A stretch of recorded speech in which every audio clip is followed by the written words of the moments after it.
So I think that rappers like have a lot of expectations that come with it. You know, just with our genre, there's this reputation to be kind of a certain way, and I think that once you meet a lot of us in person, you realize that like it's one way that we express ourselves, and it's another way that most of us carry ourselves.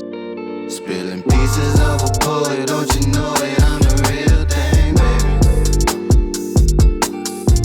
And if it don't make a dollar, then how could it make a real change, baby?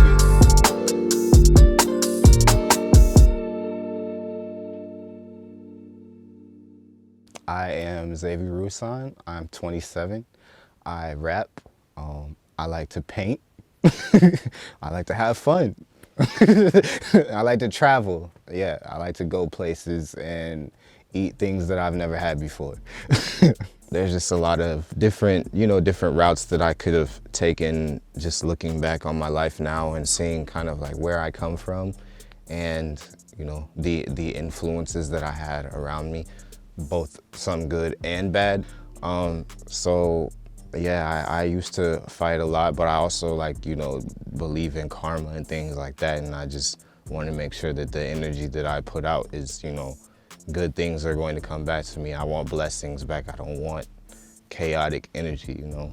I don't know, it's like a strange infatuation with like a street life and like rough shit. But the thing is, when you actually live in those places and you come from those places and you deal with that shit every day, once you get to a certain age, you don't really want to do that anymore. You know, it's not really appealing. All of these rappers been stealing the sauce. I just been winning, man. I'm trying to get it, man. It's to the point I ain't feeling no loss. I been all in my bag. You been all in my business.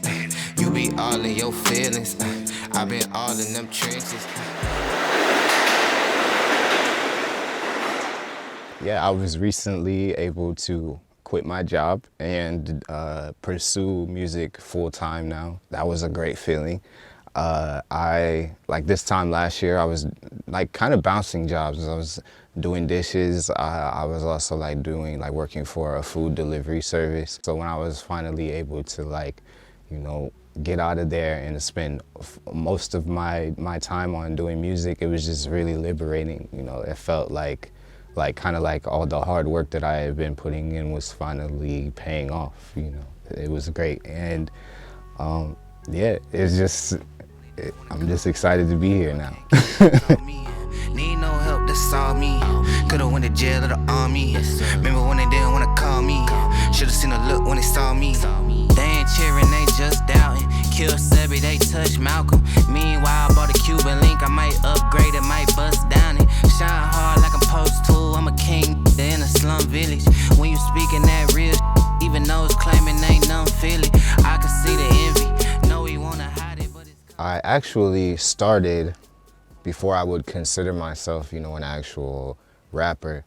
From there, from the time, you know, when I was in middle school to now, I would sort of write poems and just try to experiment with different word structures and like different styles of writing. But I think it kind of I had to go through things like before I actually had something important to say, you know. I wrote a poem in 3rd grade about how messy my room was. Very relatable, you know, but I'm not sure it would make a good song now. You know, it was just fun, but I think that was like one of the moments that I really like, you know, fell in love with it and like saw that, you know, it could actually be a thing. I think it sparked something within me that would later manifest, if that makes any sense. Yeah, so I was always a rapper, but not really.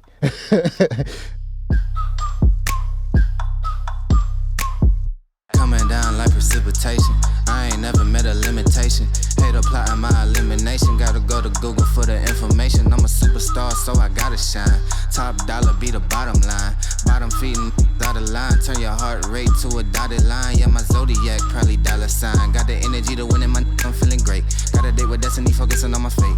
I don't give a what you rapping, you been a I think the first, when I really realized how much your music can do for people was this moment when someone wrote me, because he was a soldier, he was overseas in Kuwait, and he just told me that, you know, he had spent a lot of time away from his family. He was, you know, away at war. Like, I imagine he had probably seen, you know, some horrific things or whatever. And he was just telling me that, like, my music helped him get through whatever he was doing on a day-to-day basis. So that was really powerful for me. That was like a moment that really changed a lot for me.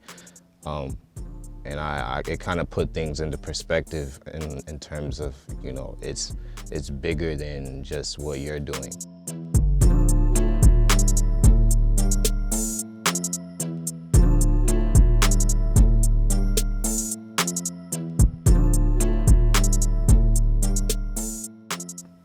Looking back on like what a long journey that it's been just to get where I am today, I think I'm most proud of my resilience and the fact that I was able to kind of decide what I wanted at a young age, because I really left college to, you know, pursue what I'm doing now. And I think I'm most proud of like my tenacity and like my willpower. You know, I want to have my voice heard all over the world. You know, just because I come from a small community, I come from, you know, a really rural country place. So it would just be cool to, you know, be a pioneer of sorts, like be one of the people that my city can like be proud of and say like he did something that not a lot of people, if anyone from here, has ever done. Even though it's claiming ain't nothing feel it, I can see the envy. Know he wanna hide it, but it's coming through. I ain't seen nobody before I seen the paper. Who the is you? Mandatory that I keep on guessing. I'm a pop quiz and a pop